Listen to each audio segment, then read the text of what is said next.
Silva Arqueologia, nós estamos de volta para o nosso bate-papo semanal sobre Bíblia, História, Arqueologia e assuntos afins. Hoje nós tivemos um horário especial por um motivo mais do que justo. Eu tenho a honra, o prazer de ter aqui no MAB, hoje o nosso bate-papo vai ser daqui do MAB, a honra de receber o meu amigo Sérgio Sacani, que está conosco aqui, já batemos um papo. Aliás, se alguém que está assistindo nesse momento já estava na live anterior, no Ciência Sem Fim, isso, é isso? Migrou para cá agora, coloca nos comentários, a gente quer saber, porque, inclusive, uma das perguntas que o Sérgio vai levantar no nosso bate-papo aqui, vai ser a pergunta feita por alguém lá. Mas, antes de mais nada, eu quero dizer que o Sérgio é uma pessoa que eu admiro muito, é um divulgador científico, ele também tem doutorado, tem pesquisa, e ele, hoje, faz uma coisa muito legal. O Sérgio, ele tirou a ciência dos quatro cantos ali da universidade e leva, através da internet, para pessoas que talvez não são cientistas e talvez muitos, o conhecimento que ele vai ter de um livro de física ou sobre geologia vai ser aquilo que o Sérgio vai falar através de um bate-papo, de uma live, de uma palestra.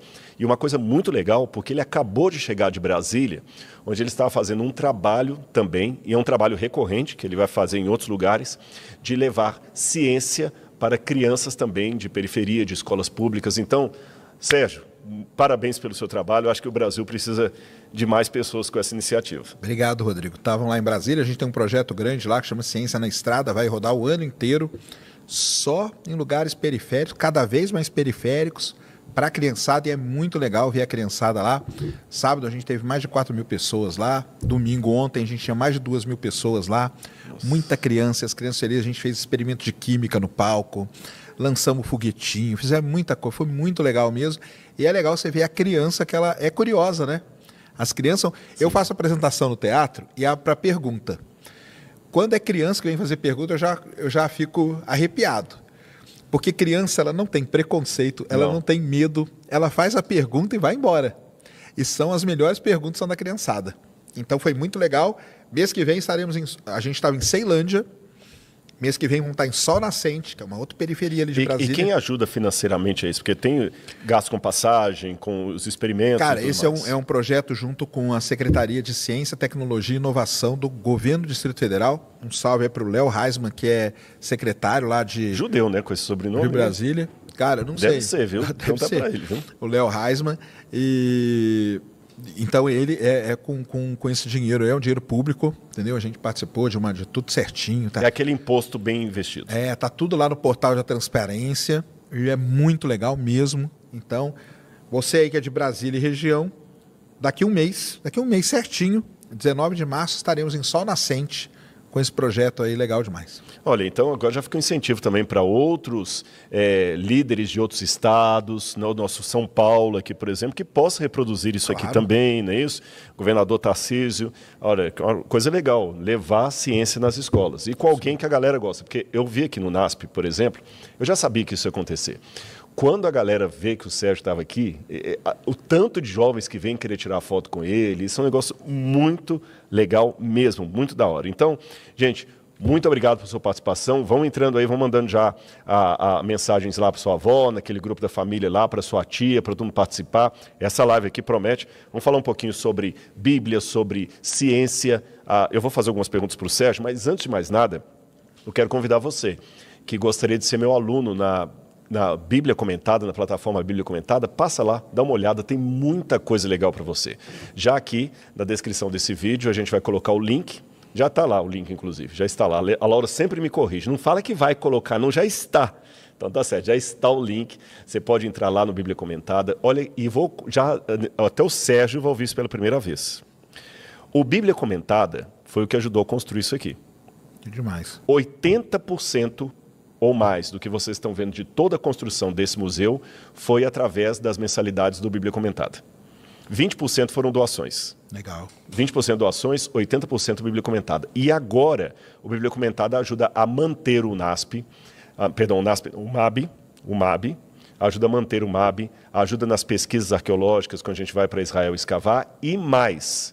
Agora nós também estamos investindo em bolsas de estudo. Já temos a primeira aluna de faculdade que passou no vestibular e nós vamos pagar a faculdade dela. Que legal, parabéns. E quando eu falo nós, Você que é do Bíblia Comentada, porque a gente vai tirar uma parte. E se os recursos continuarem vindo, a gente vai passar de uma aluna para 2, para 3, para 4, daqui a pouquinho vamos ter vários alunos. Então, você estudando a Bíblia comigo, você aprende sobre a palavra de Deus, ajuda a manter o MAB e ajuda também a formar profissionais para o futuro. Tá bom? Então, fique ligadinho aí. Sérgio, eu acho que antes de eu começar com as perguntas, eu fiquei curioso com aquela aqui, complicada aqui. Que é a última pergunta que foi feita lá, do Carlos Eduardo Pádua. E vai deixando sua pergunta também, que depois vai responder aqui, viu? Ele mandou lá no Ciência Sem Fim, ele mandou 5 lá de superchat pra gente, e ele falou o seguinte, ó. Se não existe reencarnação, como explicar o sofrimento distinto de cada alma? Aí explica primeiro como que é essa sua visão de alma, né? Tá, porque exatamente. O que é alma, né? Eu acho que antes de explicar a minha visão de alma, eu acho que seria interessante até explicar a visão da reencarnação. Da reencarnação. Porque pode ser que uma galera que está assistindo a gente também nunca ouviu falar, claro. Né? Há vários grupos antigos que já falavam de reencarnação. Ou melhor, os mais antigos egípcios, Pitágoras era um que acreditavam na transmigração de almas, que é diferente, né? de reencarnação. A reencarnação acredita que a pessoa morre e ela reencarna numa outra pessoa. A transmigração de almas acredita não, que apenas a alma pode sair de um corpo e entrar no outro corpo. Tá certo? Ela sai daqui e ela vai para um outro corpo. Isso que você tinha mais no Egito e também ali com Pitágoras, a escola pitagórica, etc. Alguns grupos, como o da Índia, os hindus, são mais extremados. Eles acreditam a tal ponto na reencarnação que eles creem que uma pessoa pode reencarnar em qualquer ser vivo. É por isso que algumas correntes religiosas do hinduísmo não comem carne de maneira nenhuma, porque se ele comer uma galinha, uma vaca, ele pode estar comendo um ser humano que reencarnou ali. O próprio Pitágoras tem uma história que uma vez ele viu um camarada chutando um cachorro e ele defendeu o cachorro e alguém perguntou por quê. Ele falou, porque eu escutei no latido do cachorro os gritos do meu amigo que tinha morrido. Ele acreditava que a alma dele passou para o cachorro. Agora, a versão mais sofisticada disso, do kardecismo, está presente em livros como Nosso Lar, Evolução em Dois Mundos, psicografado pelo Chico Xavier. O Nosso Lar é o clássico. Eles ensinam o seguinte, quando você morre, você tem uma série de pecados, de erros que vão impedir a sua evolução espiritual. Então, quando você vai para o mundo dos mortos, chega lá, eles preparam você, mas você tem que pagar aqueles pecados que você cometeu. Então, a maneira de você pagar esses pecados, você reencarna, entendi, tá certo? Numa situação em que você agora vai sofrer por causa do sofrimento, que você vai purgar a sua pena. Então, por exemplo... A segunda chance, não? A segunda chance. Por exemplo, alguns espíritas, não todos, alguns espíritas acreditam que Joana d'Arc seria a reencarnação de Judas Iscariotes. Que o Judas traiu Jesus, então agora ele tinha que reencarnar numa mulher que morre nas mãos de cristãos. Entendi. Tá certo? Para pagar a traição ali. Alguns acreditam também que o Nero reencarnou em Juscelino Kubitschek. Caramba! Então, como o Nero destruiu uma cidade de Roma... Ele tinha que vir e criar uma. Ele tinha que vir e criar uma, e Juscelino constrói Brasília e não pode morar em Brasília. Entendi, é sempre Sabe? assim, é sempre então, fazendo sempre o contrário do que você fez. Essa é a ideia. E com essa linha da encarnação, explica-se, por exemplo, por que uma criança nasce aleijada, por que uma pessoa nasce com problemas e tudo mais, ele está pagando coisas da vida passada. Eu conversei com o Henri Cristo. Eu só estou explicando como eles pensam, não que eu penso assim. Eu sei, eu conversei com o Henri Cristo lá em Brasília, uma outra vez. Ele tem uma linha mais ou menos de reencarnação. Ele tem. Ele pensa e ele fala assim que um psicopata, por exemplo, ele foi uma fera, era um animal, era um tigre, era um predador, e quando ele nasce, ele já está fadado a ser um psicopata quando ele nasce, porque na verdade é a alma de um tigre, de um predador que voltou. A minha ideia é a seguinte: biblicamente, é difícil sustentar a reencarnação por várias razões. Por mais que alguns falem, não, mas João Batista era a reencarnação de Elias. Não, Elias não morreu, Elias foi trasladado para o céu.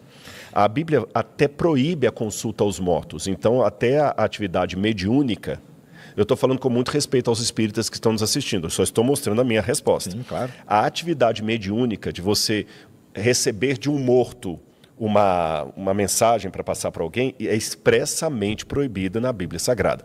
Por isso que as religiões cristãs, de uma maneira geral, não aceitam isso, nem a católica, nem a protestante. E o espiritismo, na verdade, é um hibridismo entre a religião cristã e outras religiões. Por exemplo, as religiões de matriz africana, muitos nem falam, eu não sou cristão, eu sou do candomblé. Ainda que haja uma miscigenação ali religiosa, né, uma confluência religiosa, mas elas não são de matriz puramente cristã. A Bíblia proíbe a consulta aos mortos, proíbe os feiticeiros, os médiuns. Deus sempre condenou os médiuns na Bíblia. Moisés proibiu os médiuns no meio de Israel, proibia a consulta aos mortos. A visão bíblica de salvação não é algo que eu possa fazer para pagar uma culpa passada. Que quem pagou a culpa por todos numa morte expiatória foi Jesus na cruz do Calvário. Se eu puder pagar o meu pecado numa nova vida, então não precisava Jesus ter morrido na cruz do Calvário. Sem contar alguns problemas. Todo mundo tem pecados, tem problemas a resolver. Até Chico Xavier tinha problema. Aí o que acontece? Você vai ter que ficar vindo eternamente, sempre reencarnando, porque sempre vai ter alguma coisinha para pagar. Não, mas é que tem algumas penas que já... Prescreveram e que você já não precisa mais voltar por elas. Então, acredito que o Chico Xavier já está num plano que ele não precisa mais reencarnar. Né? Bom, pode ser, mas biblicamente falando, a noção de alma não é uma entidade que vive fora do corpo e vai para outro corpo. Não. A Bíblia fala que Deus criou o homem do pó da terra, soprou nas narinas o fôlego de vida e ele passou a ser alma vivente, e não a ter uma alma. Tá certo? Então, biblicamente, eu não vejo confluência. Agora, a pergunta dele não foi essa, se compara biblicamente ou não. Como é que a gente explica esse sofrimento sem apelar para a doutrina da reencarnação? Eu digo o seguinte, a gente explica da seguinte maneira. O mundo, eu falei isso com o Serjão quando a gente estava conversando no Ciência Sem Fim, ele está num parênteses. E nesse parênteses da eternidade, nós estamos num parênteses na eternidade. O mundo está fora do propósito original de Deus. A única coisa que nós temos do propósito original de Deus é o instinto, que esse é inegável. Isso eu acho que o Sérgio concorda. Esse instinto nós temos. O instinto, essa vontade que ninguém ensina. Instinto é algo que ninguém ensina. A religião pode ser ensinada, os valores religiosos podem ser ensinados, mas o instinto ninguém ensinou. E nós nascemos com um instinto muito claro, que o Camus chamava de o mundo ideal e o mundo real. E quanto mais esses mundos estão distantes, maior é o nosso sofrimento. Então, no mundo ideal, é o mundo que Deus queria que fosse antes do pecado. E nós voltaremos para esse mundo real. Agora, para que esse mundo real volte, e o sofrimento no mundo não seja permanente, Jesus morreu na cruz do Calvário para que